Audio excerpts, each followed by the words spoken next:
15 minute बाकी।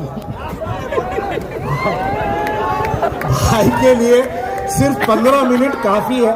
मैं ज्यादा भाई साहब को बुला नहीं सकता, लेकिन मैं सबसे पहले इमरान प्रतापगढ़ी साहब का तहे दिल से शुक्रिया अदा करता हूं कि उन्होंने अपनी काफी ज्यादा मसरूफियत रखते हुए इस हैदराबाद की दावत को कबूल किया और संविधान की इस लड़ाई में हिंदुस्तान के तमाम मुसलमानों को जोड़ने के लिए 14 प्रोग्राम हिंदुस्तान में डाले हैं।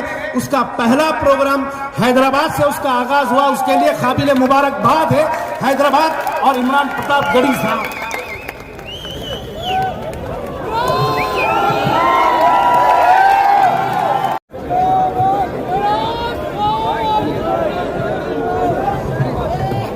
सलाम करता हूं हैदराबाद की इस तारीखी सरजमीन को।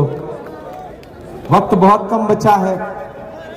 बिलाल साहब ने बताया कि 15 मिनट का वक्त बाकी है। मैंने कहा भाई थोड़ा तो हमारे और उनके बीच में फर्क रहने ही दो कम से कम। यहां पे मौजूद मोहतरम हमारे सीनियर एक्स पीसीसी प्रेसिडेंट साहब, यहां पे मौजूद राज्यसभा के सांसद अनिल यादव जी, हमारे साथी फहीम कुरैशी साहब, फेरोज भाई, उस्मान अल हाजरी साहब, अजमत हुसैनी साहब, उबैदुल्ला कोतवाल साहब, खुसरो बियाबानी साहब, आमिर अली साहब, आपके एमएलसी दीपक जॉन जी, उज़मा शाकिर जी, जफर जावेद साहब, शेख अकबर जी, खालिद सैफुल्लाह, अहमद खान जी, जीनल गाला जी, सैयद अर्जुमन साहब, और इस पूरे कार्यक्रम में देवन से पूरी शिद्दत से लगे हुए जो ख्वाजा बिलाल साहब। हम करें बात दलीलों से तो रद्द होती है, हम करें बात दलीलों से तो रद्द होती है, उनके होठों की खामोशी भी सनद होती है, कुछ न कहने से भी छिन जाता है एजाज़े सुखन, जुल्म सहने से भी जालिम की मदद होती है। हैदराबाद वालों, ये जो अमित शाह साहब ने जो डॉक्टर बाबा साहब अम्बेडकर जी का अपमान किया, उसके खिलाफ पूरे देश में प्रोटेस्ट के तौर पर, एहतजाज के तौर पर एक प्रोग्राम प्लान किया जिसका नाम रखा जय बापू, जय भीम, जय संविधान। हमारे माइनॉरिटी डिपार्टमेंट ने यह हद किया कि हम देश में 25 बड़ी संविधान जिंदाबाद की सभाएं करेंगे। तो उसके लिए मुझे लगा कि वो सरजमीन जहां से उठी हुई आवाज पूरे हिंदुस्तान में एक असर रखती है और पूरे हिंदुस्तान का सियासी मसला जो है वो हैदराबाद की तरफ देखता है, और जहां हमारी एक शानदार गवर्नमेंट चल रही है रेवंत रेड्डी साहब की कयादत में, एक शानदार चीफ मिनिस्टर जिसने पूरे देश को यह बताया है कि किस तरह से स्टेट को संविधान से चलाया जाना चाहिए। स्टेज पर इतने लोग हैं कि सबका नाम लूंगा तो जो 12-13 मिनट बाकी थे वो भी खत्म हो जाएंगे। इसलिए मैं सीधे सीधे आपसे मुखातिब हूं और आपसे ये कहना चाहता हूं कि हैदराबाद वालों, लड़ाई बहुत बड़ी है। ये जो हमारे हाथ में किताब है जिसे कॉन्स्टिट्यूशन ऑफ इंडिया कहा जाता है, पूरी भाजपा इस किताब को देख करके बिलबिला उठती है। मुझसे एक दिन मीडिया के साथी ने कहा कि पार्लियामेंट में पूरी भाजपा कहती है राहुल गांधी लाल किताब लेके घूमते हैं। मैंने कहा इतना लाल रंग देकर के सांड भी नहीं भड़कता है जितना लाल किताब देख करके आजकल भाजपा वाले भड़कते हैं। ये किताब महज एक किताब नहीं है। अगर आपको लगता है कि ये किताब सिर्फ एक कागज की किताब है तो आप गलतफहमी के शिकार हैं। ये किताब दरअसल हिंदुस्तान का आईन है, वो आईन जो ये बताता है कि इस देश में दूर दराज गांवों में, पहाड़ियों में वो जो भोले भाले लोग रहते हैं जिन्हें अब भी इस किताब पर यकीन है, इस संविधान पर यकीन है। यह संविधान जो ताकत देता है कि इस देश में जितना अंबानी के वोट की अहमियत है उतना ही एक रिक्शा चलाने वाले मजदूर के भी वोट की अहमियत है। यह किताब जो ये ताकत देती है कि इस देश के संसाधनों पर जितना हक अडानी का है उतना ही फावड़ा लेकर के मजदूरी करने वाले किसान का भी है। ये किताब जो ताकत देती है कि कोई किसी भी विचारधारा का हो, लेकिन अगर वो देश के इक्तदार पर बैठेगा तो उसे इस किताब के हिसाब से चलना पड़ेगा, तानाशाही से नहीं चल सकता है। ये किताब बहुत जरूरी और बहुत अहम किताब है। अनिल यहां बैठे हुए हैं, उस दिन पार्लियामेंट में जब अमित शाह साहब बोल रहे थे, तो जब वो बोलते बोलते अपने पूरे अहम में आए, गुरूर में आए, तो उन्होंने बोलते बोलते कहा कि आजकल एक फैशन हो गया है अंबेडकर अंबेडकर अंबेडकर अंबेडकर। अरे इतनी बार भगवान का नाम लेते तो 7 जन्मों के लिए स्वर्ग मिल जाता। मैं और अनिल पीछे बैठे थे, मैंने अनिल से कहा कि अनिल ये 15 सेकंड होम मिनिस्टर साहब की जिंदगी पर बहुत भारी पड़ेंगे, देख लीजिएगा। आज इन्होंने डॉक्टर बाबा साहब अंबेडकर का अपमान किया है। और जब हम बाहर निकले तो मीडिया के साथ ही खड़े थे, उन्होंने पूछा कि होम मिनिस्टर की स्पीच कैसे लगी, उनका रिप्लाई कैसे लगा। तो मैंने कहा उन्होंने मुसलसल तकरीबन 90 मिनट झूठ का पिटारा खोल के रख दिया, लेकिन जो उन्होंने डॉक्टर बाबा साहब अंबेडकर के बारे में कहा है उस पर चुप नहीं रहा जाएगा। उस पर कांग्रेस पार्टी बोलेगी, उस पर हम सारे लोग बोलेंगे। जब अहले खिरत की बातों पर कुछ जाहिल शोर मचाते हो, जब बुलबुल हो तस्वीरें चमन और कौवे गीत सुनाते हो, जब चिड़ियों के इन घोंसलों में कुछ सांप उतारे जाते हो, जब माली अपने गुलशन से खुद हाथ से आग लगाते हो, उस हाल में हम दीवानों से तुम कहते हो खामोश रहो। हम लोग बोलेंगे, हमें बोलना पड़ेगा। हम इसलिए जिंदा हैं कि हम बोल रहे हैं। दुनिया किसी गूंगे की कहानी नहीं लिखती। मैं राहुल गांधी जी के साथ सियासत करता हूं, उनके कंधे से कंधा मिला करके चलता हूं। हमारे नेता ने यह सिखाया है कि मुल्क में नफरतों की आवाजें कितनी भी बुलंद हो, लेकिन जब देश को आपकी जरूरत हो तो अलग ऐलान ये नारा लगा करके खड़े हो जाओ कि नफरत छोड़ो भारत जोड़ो। मैं चला हूं राहुल गांधी के साथ, मैंने देखे हैं राहुल गांधी के पांव के छाले 4000 किलोमीटर इसी आईन को बचाने की लड़ाई लड़ने के लिए वो इंसान कन्याकुमारी से कश्मीर तक चलता रहा, अपने पैर के छालों की परवाह किए बगैर। मैं चला हूं राहुल गांधी के साथ। मुझसे लोग कहते थे इमरान साहब आप तो सियासत बाद में हैं, शायर पहले हैं, आप राहुल गांधी के साथ चल रहे हैं, आप क्या कहेंगे। तब मैं कहता था कि जो हर जालिम से टकराएगी वो आंधी बनाऊंगा, जो हर जालिम से टकराएगी वो आंधी बनाऊंगा। नए अंग्रेज आए हैं, नया गांधी बनाऊंगा। वो देता है, मेरे साथ नारा लगाइएगा, संविधान जिंदाबाद, संविधान जिंदाबाद, संविधान जिंदाबाद। बहुत शुक्रिया हैदराबाद, फिर आपसे मुलाकात होगी। इतनी बड़ी तादाद में आप सारे लोग इकट्ठा हुए, शुक्रिया, बहुत मोहब्बत। जय हिंद। इमरान भाई यही रुके।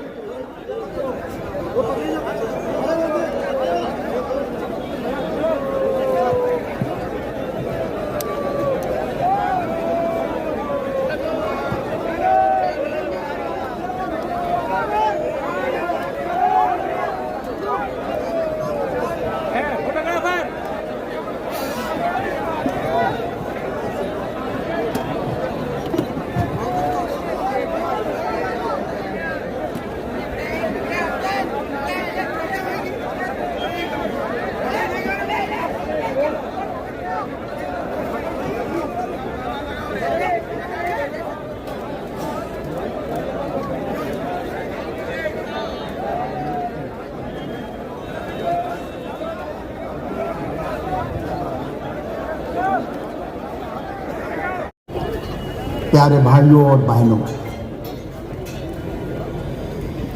मुझे बड़ा अफसोस होता है कि हिंदुस्तान की अवाम की अक्सरियत एक इंतहाई ताकतवर हथियार जिसे हम संविधान कहते हैं नावाकिफ है, जिसकी वजह से आज पूरे हिंदुस्तान में कहीं ना कोई मसला हमारे सामने दिखाई दे रहा है। आज मणिपुर में जो हो रहा है वो हमारे आज के हुक्मरानों के लिए इंतहाई शर्मनाक बात है। मणिपुर में ईसाइयों और हिंदू भाइयों को लड़ाकर मोदी बड़े मजे ले रहे हैं क्योंकि उनके दिल में संविधान की इज्जत नहीं है। अगर वो संविधान की इज्जत करते होते तो मणिपुर की ये हालत नहीं होती। संविधान के मेहमान डॉक्टर भीमराव अंबेडकर ने अपनी किताब में लिखा कि दस्तूर तो मैंने बना दिया है, अगर दस्तूर पर सही ढंग से अमल नहीं होगा तो सबसे पहले मैं दस्तूर को जला दूंगा। आप उनकी इस नजाकत को, उनकी इस फीलिंग को समझिए। आज दस्तूर को जलाने का वक्त अंबेडकर की जबान की बुनियाद पर आया है, यानी दस्तूर को पामाल करने वाली शख्सियतों को तबाह व ताराज करने का वक्त आ गया है। हमें किसी से डरने। आज सभी लोग जानते हैं किस तरह से मेरे पेशरो मुखर्रिरीन ने कहा है कि हमारा दस्तूर खतरे में है। दस्तूर जिसको बाबा साहब भीमराव अंबेडकर ने तदवीन किया है और इसी दस्तूर में तमाम मज़ाहिब के लोगों को बराबर के हुकूक दिए गए हैं और इसको ख़त्म करने के लिए जिस तरह से एक भरपूर मुनज़्ज़म साजिश हो रही है आरएसएस की जानिब से और उनके हमनवा जो मुस्लिम नुमा लोग हैं, जो उनके आलाकार हैं, जो दरपर्दा उन्हीं के सपोर्ट कर रहे हैं, उनके तमाम जो मंसूबे हैं उनको अमली जामा पहनाने की जो साजिश में शरीक हैं, उनसे भी हमको बेदार रहना बेहद जरूरी है। मैं यही आपसे गुजारिश कर रहा हूं कि जब गुलिस्तान को खून की जरूरत पड़ी, जब गुलिस्तान को खून की जरूरत पड़ी, सबसे पहले हमारी ये कटी। फिर भी कहते हैं हमसे ये अहले चमन, ये चमन है हमारा तुम्हारा नहीं। ये बेवकूफ है, ये लोग ये बेवकूफ है। ये ओल्ड सिटी में कई बार जेलों को गए हुए, लाठियां खाए, जेलों को गए, कई मुकदमे फिरोज खान का सब वाकिफ है, हम पे सबको मालूम है। अब एमएलसी आली जनाब आमिर अली खान साहब का डाइस पे इस्तकबाल किया जाता है। आमिर अली खान साहब। हजरत, ये जरूरत है जमीन से जो जुड़े हुए लोग हैं उनकी जरूरत है ओल्ड सिटी में, हैदराबाद बिलखुसूस, क्योंकि ये मरकज है। यहीं से जहर पूरे हिंदुस्तान में फैलाया जा रहा है जो कॉन्स्टिट्यूशन के दुश्मनों का साथ दे रहे हैं। आपको उनके पास भी जाना है। आपको मालूम है इनके ये शरंगेजी की वजह से महाराष्ट्र में 15 मिनट कितना खतरनाक इसके असरात हुए आपको मालूम है मेरे भाइयों। ये 15 मिनट की वजह से कितना नुकसान हुआ है मालूम है आपको। फिर ये 15 मिनट दिल्ली जा रहा है। आपको, हमको, सबको चाहिए कि लड़ाई इस शहर का जो महवर है, ये महवर है जो फसाद का, जो जहर का, इन जहरीले नादों का, ये मरकज यहाँ पर आपको लड़ना है। डाइस पे बैठे खुसूसी मेहमान और मीडिया, मेरे भाइयों और बहनों, मैं शुक्रिया अदा करना चाहूँगी एआईसीसी माइनॉरिटी डिपार्टमेंट का, जिन्होंने आज ये प्रोग्राम रखा है संविधान जिंदाबाद। इस प्रोग्राम की ऐसी सिचुएशन में बहुत ही ज़रूरत है। अगर आप देखेंगे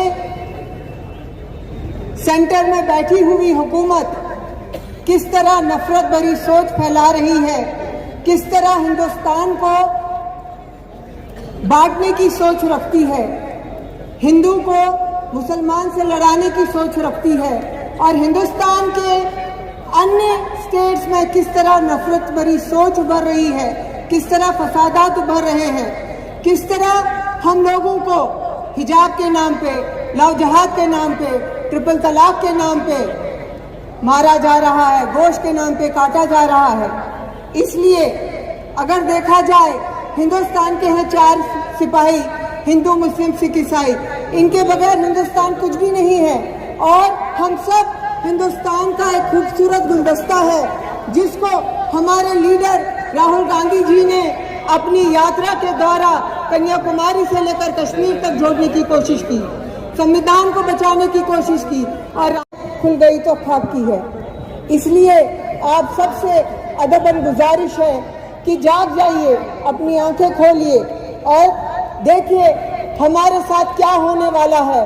कहीं कल को ऐसा न हो कि हमारी आने वाली जनरेशन, हमारे बच्चे हमारे को कोसेंगे कि आपको पता नहीं थी कि आप किन जैसे हुक्मरानों को छोड़े जा रहे हैं जो इंसानों को काटते थे, जो मजहब के नाम पे सियासत की रोटियां सेकते थे, और आपने उन लोगों का साथ दिया जो इनकी बी टीम थे।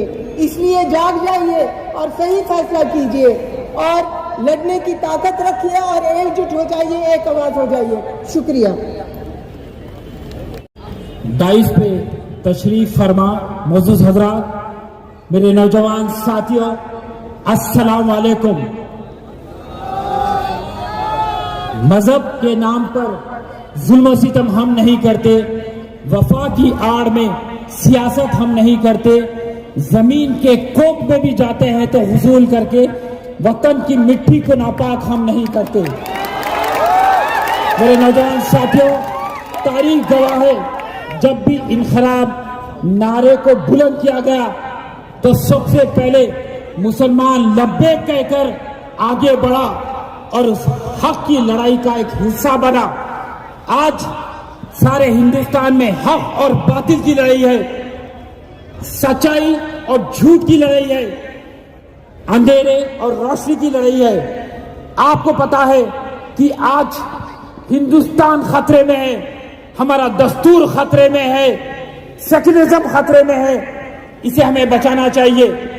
माजी में आप देखें कि एक हुंडा मेरे नजर में अमित शाह, जिसके ऊपर कत्ल का मुकदमा चला था, हथकड़ियों में उसे तड़ीपार किया गया था, वो शख्स हमारे बाबा भीमराव अंबेडकर की बेहुरमती करता है और कहता है ऐवान पार्लियामेंट में कि फैशन हो गया अंबेडकर कहना, अंबेडकर कहना। तो मैं बीजेपी के लोग से कहना चाह रहा हूं कि आपका फैशन क्या है? इंतखाबात से पहले मजहब की बुनियाद पर वोट मांगना, जय श्री राम कहकर वोट की भीख मांगना, मजहब को लेकर हिंदू और मुसलमान के बीच में इंतशार पैदा करना, मसाजिदों में, दरगाहों में, मंदिरों को ढूंढना, सारे मुल्क में नफरत की आग फैलाना, यह है आपका फैशन। क्योंकि आप नाथूराम गोडसे, दामोदर सावरकर के पैदावार है। आप कभी नहीं चाहते कि मुल्क में सलामती हो, क्योंकि वो दस्तूर बदलना चाह रहे हैं, तिरंगे को बदलना चाह रहे हैं, कौमी तराने को बदलना चाह रहे हैं। मगर जब तक हिंदुस्तानी एक वक्त पे सोच लिया कि हम इनको खदेड़ कर हिंदुस्तान से बाहर निकाल देंगे तो हम इंशाअल्लाह कामयाब होंगे। क्योंकि माजी में जाके देखिए, हमने एक आजादी की लड़ाई लड़ी, उस वक्त हमने अपने जानों की पेशकश करी, जानो माल को कुर्बान कर कर, सूली पर चढ़कर। तो हर हिंदुस्तानी को यह समझना चाहिए कि अगर हम मुत्तहिद हो जाएंगे तो ये फिरका परस्त ताकतों का मुकाबला कर सकेंगे।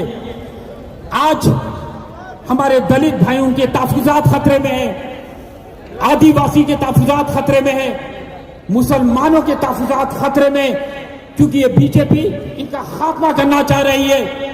तो हमें ये अहद करके ये जलसे से बाहर निकलना चाहिए कि हाँ, हमारे मुर्दा दिल में हम दस्तूर को लेकर जो मोहब्बत मरी हुई है, हम उसे जिंदा करेंगे। आज ये जलसा क्यों मुनक़िद किया गया, मेरे को बताइए? क्योंकि हमारा दिल मुर्दा हो गया, हम वतन के लिए लड़ने के लिए तैयार नहीं है, एहतजाज करने के लिए तैयार नहीं है। आज दस्तूर खतरे में, हम खामोश बैठे हुए हैं। क्यों? क्या हमारे आबो अज़ाद ये जमीन के लिए कुर्बान नहीं हुए? इस जमीन को हमारे आबो अज़ाद ने अपने खून से सींचा है। तिरंगे में आज भी उनके खून की खुशबू आती है। तो याद करो वो नौजवानों को, याद करो वो बुजुर्ग हजरात को, याद रखो वो खवातीन को जिसने आजादी की लड़ाई में हिस्सा लिया और फिरका परस्त ताकतों को नजरअंदाज करते हुए अंग्रेजों से लड़ते हुए हिंदुस्तान को आजादी दिलाई। आज हमारा मुकाबला बीजेपी से है, आज हमारा मुकाबला आरएसएस से है। मेरे को बताइए आप, आरएसएस का एक दहशतगर्द तंजीम नहीं है?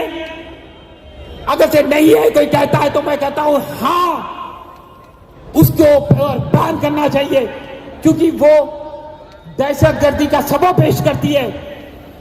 हिंदुस्तान में 3 बार आरएसएस बैन हुई थी, 1948 में, 1975 में, 1992 में। ये तंजीम पूरे हमारे तो हम सब पे ये जिम्मेदारी रहती है कि हम इस कॉन्स्टिट्यूशन को हम बचाएं, और राहुल गांधी जी इस मामले में बहुत काम कर रहे हैं। हम सब कांग्रेसवादी राहुल गांधी जी के हाथ मजबूत करना चाहिए, कॉन्स्टिट्यूशन को बचाना चाहिए, और ये जो फिरका परस्त पार्टियां जो हिंदू मुसलमान, हिंदू क्रिश्चियन या हिंदू या दलित के बीच में लड़ाई झगड़े कर रहे हैं, हम सबको एक साथ आने का डेफिनेटली हम सब एक साथ आना चाहिए। जो मुसलमान है, जो क्रिश्चियन है, जो दलित और पिछड़े वर्ग के लोग हैं, हम सबको एक साथ आना चाहिए, तभी हम इस फैसिस्ट बीजेपी और आरएसएस को हरा पाएंगे और कॉन्स्टिट्यूशन को बचा पाएंगे। इस अवसर देने के लिए थैंक यू सो मच।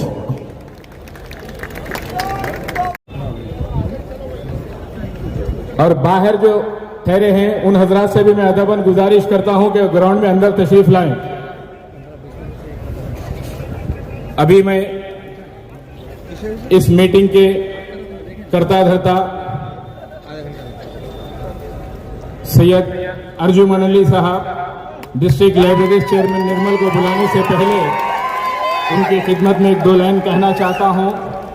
तेरी सादगी, तेरी आयजी, तेरी सादगी, तेरी आयजी, तेरी हर अदा कमाल है।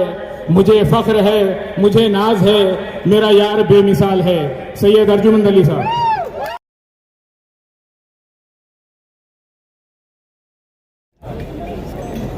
शहनाज सिंह पर तशरीफ फरमा कांग्रेस कायदीन, इस जलसे में तशरीफ लाए कांग्रेस के चाहने वाले, कांग्रेस की विचारधारा में यकीन रखने वाले, आप सबका जो है खैर मकदम करता हूं। आज जो कांग्रेस पार्टी बेड़ा उठाई हुई है सारे देश में कि हम संविधान को बचा के रहेंगे, आप जो है शायद आवाम इस बात का उतनी अहमियत नहीं दे रहे हैं जितना जो है अहम मौजू है ये। अगर आप दस्तूर हिंद पढ़े और उससे गुजरे तो जो है आप जान जाएंगे कि तालीमी इदारे लगाने का आपको जो है हक देता है। और आप जिसकी वजह से देख रहे हैं कि हमारे सरजमीन हैदराबाद पे सिर्फ कितने अक़लियती इदारे हैं जहाँ पे हमारे नौजवान बच्चे तालीम हासिल कर रहे हैं। अगर ये ना होता, इसमें प्रोविज़न ना होता, तो न जाने हम कितने पिछड़े रहते। और जो है आज इसी का जो है देन है कि हम मुल्क के दीगर हजरात से शाना बर शाना जो है पढ़ रहे हैं। और जो है इसके बाद जितने भी मल्टीनेशनल कंपनीज हैदराबाद में हैं उनके साथ जो है सीना ब सीना जो है बाजू बैठकर हम वही तरक्की के राह पर गामजन है जो दीगर हजरात हैं। ये देन अम्बेडकर जी का था कि उन्होंने ये प्रोविज़न अक़लियत के लिए किया, वरना तो आप देख रहे हैं कि आज की सरपरस्त, आज की जमात इक़्तिदार पे जो है वो रिजर्वेशन को ख़त्म करना चाह रही है, जहाँ पर 21% दलित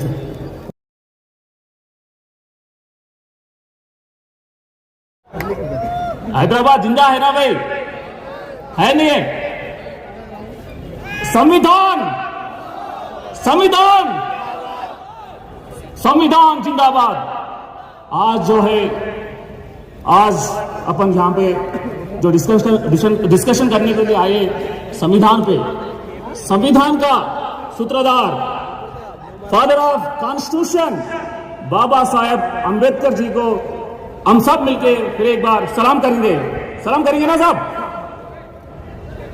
आज आप संविधान के कर्ता भीमराव अंबेडकर जी के लाइफस्टाइल को देखिए, आप उनका जिंदगी कैसा था।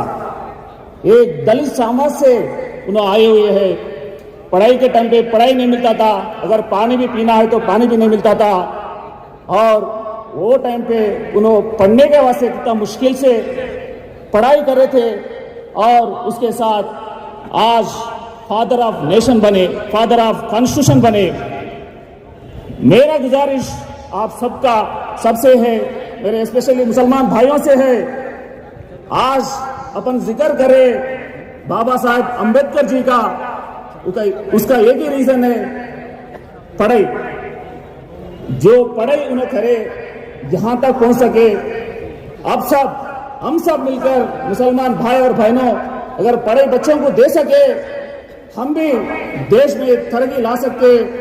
देश को बदलना है, हर कोई डेवलप होना चाहिए, इकोनॉमिकली डेवलप होना चाहिए, एजुकेशनली डेवलप होना चाहिए, पॉलिटिकली भी डेवलप होना चाहिए, एम्पावर होना चाहिए। स्पेशली मुसलमान भाई बहनों में पॉलिटिकल एम्पावरमेंट नहीं है, और इकोनॉमिकल एम्पावरमेंट भी नहीं है, इकोनॉमिकली डेवलपमेंट भी नहीं है।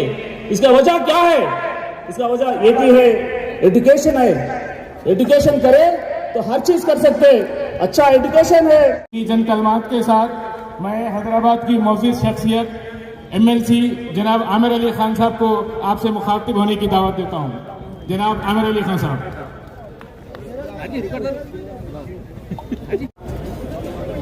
कायदीन और हाजरीन, संविधान या दस्तूर के ऊपर बात हो रही है, तो मैं समझता हूं कि अपनी बात को उसी पे महदूद रखूं, इसलिए कि अब दूसरे मौजूदीन भी आने वाले हैं। तो संविधान की जहां तक बात है, आप ये अंदाजा लगाइए कि 5000 साल से हिंदुस्तान में एक कौम को दबाया जा रहा था, अछूत होने के नाम पे, उनके साथ खाना नहीं खाने के लिए, उनको पानी नहीं देने के लिए। लेकिन एक आदमी उठा था जिसका नाम बाबा साहब अंबेडकर है। उन्होंने उठकर, अगरचे कि वो एक फौजी खानदान में पैदा हुए थे, फौजी स्कूल में अपने तालीम हासिल कर रहे थे, लेकिन फौजी स्कूल में तालीम हासिल करने के बावजूद भी उन्हें वहाँ भी उसी नजरिए का सामना करना पड़ा। बाद में उन्होंने हिंदुस्तान, बम्बई आए, बम्बई में तालीम हासिल करने के बाद लंदन गए, लंदन से अमेरिका गए। फिर जब वापस आए तो उन्होंने ये बेड़ा उठाया कि मेरी जो कौम है उसकी तरक्की के लिए, उनके जो हुकूक हैं उसको हासिल करने के लिए मैं लड़ूंगा। और वो अपनी जहद का सिलसिला शुरू किए थे।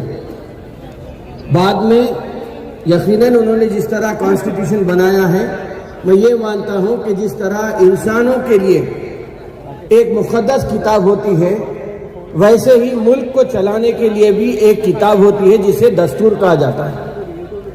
और ये कॉन्स्टिट्यूशन को आज बर्बाद करने की एक साजिश हो रही है। 75 साल से दलितों पे जो जुल्म हो रहा था, या 5000 साल से जो दलितों पे जुल्म हो रहा था, 75 साल से वो उसी जुल्म का एक हिस्सा मुसलमानों के साथ हो रहा है। हर एतबार से हमें कहीं ना कहीं पीछे ढकेलने की एक कोशिश हो रही है। सेकंड सिटीजन बनाने की बात हो रही है, या ये बात भी होती है कि मुसलमान मुल्क के मौजूद हनुमंतना, हमारे जफर जावेद साहब, अजमत जी, उस्मा, अनिल यादव, फहीम कुरैशी, दीपक जॉन, उस्मान खान और तमाम हमारे सीनियर लीडर्स, यूथ कांग्रेस, महिला, मेरे भाई, मेरे दोस्त, मेरी मां और मेरी बेटी, पुलिस और प्रेस तुम ना होता तो ये महफिल मुकम्मल नहीं होती। अस्सलाम वालेकुम, नमस्कार, गुड इवनिंग। सब्जेक्ट जो आज है वो है सेफ कॉन्स्टिट्यूशन। तकाजा है 2-4 मिनट में समझा दूंगा आपको। आजादी हजारों कुर्बानियों के बाद आई, और जब आजाद, क्योंकि मैं जब भी बच्चा था, आज भी वालिद साहब के सामने बच्चा हूं, फिक्र मत कर बच्चा, मेरा जो ईमान बोला मैं वो करा, और मेरा संविधान जो है वो मेरा साथ देगा, क्योंकि मैं हक का काम करा, इंसाफ का काम करा। फिर 2 साल के बाद फिर वॉइस आ गए, फिर हैदराबाद पोस्टिंग लेके आ गए। किस पे यकीन था? संविधान पे यकीन था। सुबेदा बोल के एक लड़की मलकाजगिरी में नाले में गिर के मर गई, उसका बाप अभिजीत जाकर कमिश्नर म्युनिसिपल पे केस बुक करा दिया, जबकि हुकूमत थी बीआरएस की, टीआरएस की। जाके कमिश्नर को सजा मिलती क्या? केटीआर को सजा मिलती क्या? पलट के अभिजीत पे को बोल दिया मेरे को दस्तूर पे यकीन है फिरोज भाई। ये है इंपॉर्टेंट भाई, बंद करो ऐसा। ओके ओके, कभी भी जिंदगी में क्या हुआ भाई बता रहा हूं, सुनो। वक्त की नजाकत, जो भी बातचीत आपके सामने रखना है रख चुका हूं। तो संविधान अपनी जान है, अपना मान है, अपनी शान है, और उसको हम इंशाल्लाह हर सूरत हाल पे उसको बचाए रखेंगे। और फिर से जाते जाते मेरे पूरे भाइयों को, भाई संविधान पढ़ो, बात को समझो। हर एक की मजहब की स्टोरी अपनी घर की स्टोरी है, बहुत इंपॉर्टेंट है। मुसलमान की स्टोरी कुरान इंपॉर्टेंट है, गीता इंपॉर्टेंट है, बाइबल इंपॉर्टेंट है। मगर जब आप घर के बाहर निकलते हिंदुस्तान में आन बान शान से जीना चाहते हो और हर किसी को हक के ऊपर झुकाना चाहते हो, मेहरबानी करके संविधान सीखो, संविधान पढ़ो, अपने बच्चों को सिखाओ। जय हिंद, जय कांग्रेस, धन्यवाद, शुक्रिया। शुक्रिया फिरोज भाई। चाला देके मारेगा, और ये तुम्हारी गलत फहमी है कि अच्छे दिन भी आएंगे। बड़ा चालाक है दुश्मन तुम्हारा, सहारा देके मारेगा।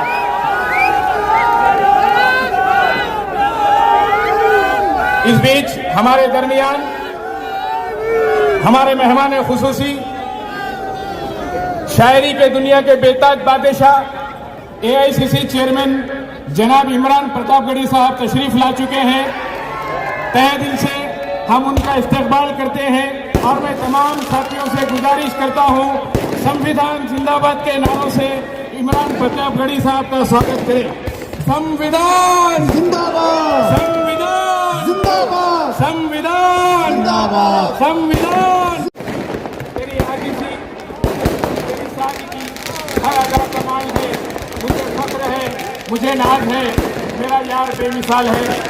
आज की इस महफिल के रवादवा निर्मल डिस्ट्रिक्ट लाइब्रेरी चेयरमैन जनाब अर्जुमंद अली साहब से मैं गुजारिश करता हूँ तो 2 मिनट के लिए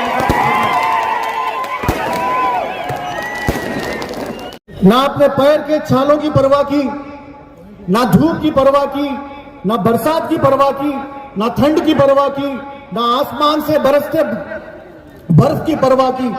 सिर्फ एक नारा, नफरत छोड़ो भारत जोड़ो, लगाकर इस नफरत के बाजार में मोहब्बत की दुकान खोलने की कोशिश की। उस शख्स का नाम है राहुल गांधी, और उसी शख्स राहुल गांधी की वजह से अब की बार 400 पार का नारा लगाने वाले चाचा को अब की बार 250 पार करने में भी बहुत सारी तकलीफें पेश आई। और आज इस मुल्क में आप और हम दलित, गिरिजन, आदिवासी अगर कभी किसी मसले में एक उम्मीद रखते हैं तो वो सिर्फ और सिर्फ राहुल गांधी से है। राहुल गांधी वो शख्स है जो उसकी लड़ाई लड़ रहा है, जो उत्तर प्रदेश में हाल ही में संभल में एक मामूली से सर्वे के मसले पर 5 नौजवान मुसलमान बच्चों को काटा गया। उन बूढ़े मां बाप की आंखों में इंसाफ की उम्मीद राहुल गांधी से है। उत्तर प्रदेश में रेप कर आधी रात को जला देने वाली उस लाश के मां बाप को उम्मीद राहुल गांधी से है। इस देश के किसानों को उम्मीद राहुल गांधी से है। इस देश के हर एक तबके के नौजवान को जो पढ़ा लिखा बेरोजगार है, उनकी उम्मीद का नाम राहुल गांधी है। और वो राहुल गांधी ही है जो इस संविधान की रक्षा कर रहा है। और आज वक्त है उस कायद का, उस लीडर का साथ देने की, उसके शाना बशाना चलने की। और हम वो कौम है जिन्होंने इस मुल्क की आजादी के लिए जो जंग लड़ी गई थी, उस वक्त भी हमने इस मिट्टी को अपनी खून से सींचा है। उनकी आवाज बनके कन्याकुमारी से लेकर कश्मीर तक राहुल गांधी जी के सच्चे सिपाही बनकर कांग्रेस पार्टी की आवाज सुनाते हुए आज हमारे बीच में आए मेरे भाई इमरान भाई को हैदराबाद शहर से मैं सलाम करता हूं। और मंच पे उपस्थित सीनियर कांग्रेस लीडर्स हनुमंत राव जी, आमिर अली साहब, फिरोज खान साहब, फहीम कुरैशी भाई और जितने भी बड़े नेता है कांग्रेस के सीनियर लीडर्स हैं, उन सबको भी मैं सलाम करता हूं। क्योंकि समय बहुत कम है, मैं ज्यादा समय बात नहीं करना चाहता हूं। लेकिन आज जिस मकसद से हम लोग हैदराबाद शहर के कुतुब कुतुजा स्टेडियम के अंदर संविधान के नाम के ऊपर ये मीटिंग कर रहे हैं, हम सब लोग को सोचना है कि आज का मीटिंग का मकसद क्या है। आज हिंदुस्तान के अंदर एक विचारधारा की लड़ाई हो रही है। एक तरफ ये बीजेपी जो भारतीय जनता पार्टी है, वो चाहती है कि हिंदुस्तान के अंदर नफरत फैलाए, हिंदुस्तान की अंदर जो भाईचारा है उसे तोड़ने का काम बीजेपी कर रही है। लेकिन दूसरी तरफ हमारे नेता राहुल गांधी जी जो संविधान को मानते हैं, उस संविधान की विचारधारा को हिंदुस्तान के घर घर पहुंचाने का काम हमारे नेता राहुल गांधी कर रहे हैं। साथियों, आज संविधान हमें ताकत देता है। हिंदुस्तान के अंदर हर मजहब को, हर भाईचारा को बरकरार न करने की ताकत कोई देता है तो हमारी संविधान देता है। जो संविधान से आज हम हिंदुस्तान के अंदर एक भाईचारा बरकरार रख रहे हैं, वो इसी संविधान के लिए आज हम लोग इसी संविधान के तरफ से काम कर रहे हैं। एक तरफ हमारे लोग जैसे बाबा साहब अम्बेडकर ने हमारे भाई मेहमान खुशूसी इमरान प्रताप गिरी जी और हमारे अनिल कुमार एमपी जी और जितने भी कॉर्पोरेशन चेयरमैन, एमएलए, एमएलसी, जितने भी बुजुर्ग लोग हैं, सबको मेरा सलाम। मैं ये मंच पे इस वजह से आया हूं, ये देश का खतरा हो रहा है। संविधान को खत्म करने का एक सोच है। इस पर जो लोग फिरका परस्त लोग इस देश को तोड़ने का काम कर रहे हैं। जब आजादी हुआ 1947 में, उस वक्त हर आदमी आजादी में लड़े सवाल, हर आदमी महात्मा गांधी से लेके पंडित जवाहरलाल नेहरू से लेके सरदार पटेल से लेके मौलाना तक हर आदमी, हिंदू, मुसलमान, सिख, ईसाई सभी लड़े थे। मगर देश आजादी के बाद सही आजादी कब मिला? इस देश की दस्तूर, इस देश की क्या खुसूसन हमारी जो दस्तूर है, हमारी जो दस्तूर आज क्या बोल रहे हैं, दस्तूर को खत्म करने का जो बाबा साहब अम्बेडकर इस देश का कॉन्स्टिट्यूशन वाला बनाने के वास्ते उस वक्त सोचे थे। उस वक्त ब्रिटिश का रूल अलग था। अपने देश में हिंदू है, मुसलमान है, सिख है, एससी है, एसटी है, ट्राइबल है, इनको सबको बराबर लेने वाला कौन है? देखे तो महात्मा गांधी, पंडित जवाहरलाल नेहरू जब सोचे थे इस देश का दस्तूर बनाने वाला, इसका कॉन्स्टिट्यूशन बनाने वाला एक ही आदमी है जिसका नाम बाबा साहब अम्बेडकर है। तो उसी का दस्तूर चलने का काम करा। तो ये इस देश का एक होम मिनिस्टर अमित शाह बोलता सबको ये बहाना हो गया, ये मजाक हो गया, पार्लियामेंट में बोलता अम्बेडकर अम्बेडकर अम्बेडकर अम्बेडकर अम्बेडकर। आखिरी बात 6 बातें बोलने के बाद अरे अल्लाह को पूछो, भगवान को पूछो तो जन्नत में जाके बोलता। तो कितना बड़ा अम्बेडकर को अपमान कर रहे, उसी वजह से हमारा इमरान प्रताप गिरी एक अच्छा काम किया भैया। मैं रियली राहुल गांधी कन्याकुमारी से कश्मीर से चलने के बाद इस देश में एक ही ऐसा आदमी है 1931 में हुआ the cast wise census. Rahul Gandhi वाला इस देश में कॉन्स्टिट्यूशन चल रहा है, कॉन्स्टिट्यूशन आगे बढ़ना है और गरीबों के हित में काम करना है। तो caste wise census we come to the power, will conduct caste wise census, जितना हिस्सेदारी उतनी भागीदारी बोला। और आज ही नफरत छोड़ो प्रेम बढ़ाओ बोल रहे, इस देश को तोड़ने का काम आज बीजेपी आरएसएस कर रही। राहुल गांधी बोल रहा प्रेम और नफरत छोड़ो प्रेम बढ़ाओ बोल रहे। इसी का नतीजा है हमारे इमरान प्रताप गिरी जी आए, वो बहुत बढ़िया बोल सकते।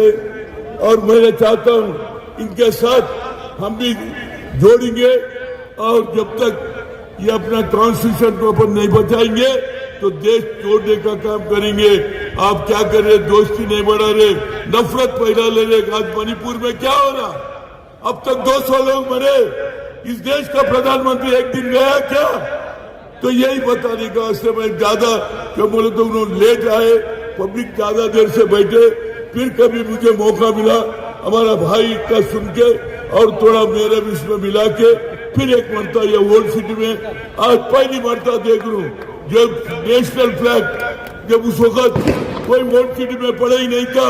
आज नौजवान पढ़ रहे, हमारे खवातीन पढ़ रहे, डॉक्टर बन रहे, इंजीनियर बन रहे, पढ़ाई पे ध्यान दे रहे। तो यही काम रेवंत रेड्डी कर रहा। आज चीफ मिनिस्टर उसको बनाए, बराबर हिंदू मुसलमान सिख को लेकर चलाने वाला एक ही शख्स है जिसका नाम रेवंत रेड्डी है। और हमारा इमरान प्रताप गिरी जी बढ़िया भाषण भी देते हैं। पाकिस्तान को एक जान मिल गई थी, मगर जो रूह मिली वो दस्तूर आयबाद रूह मिली। जब तक रूह आपकी जान में नहीं है तो फिर कोई जिंदगी की कोई वैल्यू ही नहीं है। अंबेडकर जी लिखे, मगर उनको प्रोत्साहन किसने दिया? नेहरू जी, गांधी जी। जब ये कॉन्स्टिट्यूशन लिखे तो हिंदुस्तान के बारे में मैं आपको समझाना चाहता हूं। हिंदुस्तान की हिस्ट्री 5000 साल पुरानी है। हिंदुस्तान एक विशाल देश है, ऊपर हिमालय, नीचे तक Indian Ocean, Bay of Bengal, Arabian Sea, हजारों पहाड़, रिवर्स, लेक्स, कई भाषाएं, कई ट्रेडिशन, कई रिलीजन, 140 करोड़ का हिंदुस्तान। और इसकी खासियत क्या है? इसकी अनेकता में एकता है। यह है हमारे हिंदुस्तान की खासियत। दूसरी कौन सी भी कंट्री, अमेरिका रहो, सूरज होगा, रशिया चांद होगा, इटाली, फ्रांस सितारे होंगे, मगर खुदा की कसम तेरी मेरी हिंदुस्तान रेनबो है, रेनबो। हर किसी को संभालेगा, ऐसा है हमारा देश। उसके लिए यहां जितने भी लोग बैठे हुए, हर किसी को गुरूर है, फख्र है हमारे देश पे और हमारे संविधान पे। संविधान की खासियत हमारी जो प्रियम्बल है, that we are sovereign, secular, social, democratic republic, इसका मतलब क्या है? इसका मतलब एक ही है कि आप और हम सब एक हैं। यह खूबसूरती है। और मैं आज पूरी महफिल से एक थोड़ी नाराजगी रखता। आप आपके धर्म की बात हर घर में आप सिखाते आपके बच्चों को, हिंदू रहो, मुसलमान रहो, सिख रहो, ईसाई रहो, कोई सी भी जात का रहो, आप कुरान, बाइबल, गीता, गुरु ग्रंथ, हर चीज आप आपके बच्चों को सिखाते। मैं आज आपसे पूछना चाहता हूं, कॉन्स्टिट्यूशन क्यों नहीं सिखाते आप? संविधान क्यों नहीं सिखाते आप?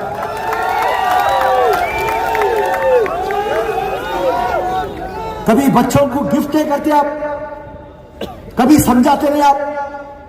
अरे मेरे दोस्त, मेरे भाई, अगर से आप कॉन्स्टिट्यूशन जान लेंगे, अगर से आप संविधान समझ जाएंगे, आप इतने पावरफुल हो जाएंगे। अरे यार, पूरी ये हिंदुस्तान चलती है संविधान पे। आपको उसकी नॉलेज है तो काफी है।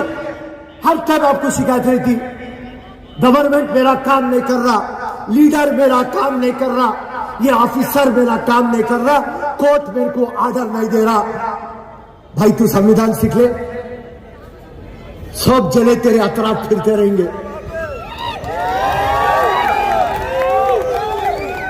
और आज जो संविधान को बचाओ, ये जो दिल्ली में एक पार्टी है ना, ये परसों के चुनाव में हारते हारते जीते।